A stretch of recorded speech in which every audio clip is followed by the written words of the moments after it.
ممتاز شاعرہ، ادیبہ و کالم نگار محترمہ ڈاکٹر شاہدہ دلاور شاہ لاہور میں پیدا ہوئی۔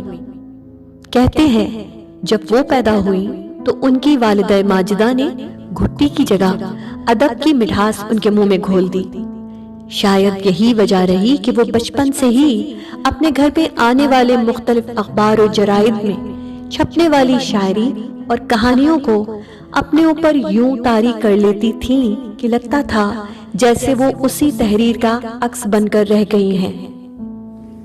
وقت گزرتا رہا، اسکول کے تقریری مقابلے ہوں یا بیت بازی، کالج کی غیر نصابی سرگرمیاں ہوں یا یونیورسٹی کی چھٹیاں، ادب سے ان کا دامن چھوٹنے نہ پایا۔ انسان کے اندر کا انسان اور معاشرے کی تہ در تہ کھلتی ہوئی پرتیں ہمیشہ سے ان کا پسندیدہ ترین موضوع رہا ہے۔ شاعری ہو یا نثر نگاری، وہ اپنے پسندیدہ موضوعات پر بہت روانی سے لکھتی آئی ہیں۔ شاہدہ شاہ صاحبہ کی ایک اور خوبی جو انہیں اپنی ہم عصر شاعرات سے بہت ممتاز کرتی ہے وہ یہ ہے کہ فورم چاہے میڈیا کا ہو یا کسی ادبی کانفرنس کا، وہ اپنے دل کی بات زبان پر لانے سے نہیں ڈرتے۔ وہ اپنی بے لاگ گفتگو جاری رکھتی ہیں اور ایسا کرتے ہوئے وہ آج تک کسی سرکار سے مروب ہوئی ہیں نہ کسی سینئر کی گفتگو سے۔ ڈاکٹر شاہدہ دلاور شاہ ہمیشہ سے اس نظریے کی قائل رہی ہیں کہ ہر شخص نے اپنے حصے کا ادب لکھنا ہوتا ہے۔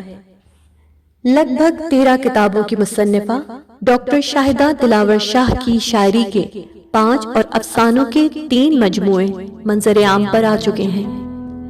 اس کے علاوہ ان کے کالموں کے 2 مجموعے اور تحقیقی کام بھی 3 کتابوں کی شکل میں چھپ کر صاحبان ہنر و اہل نظر کے ایک وسیع حلقے سے داد پا چکا ہے۔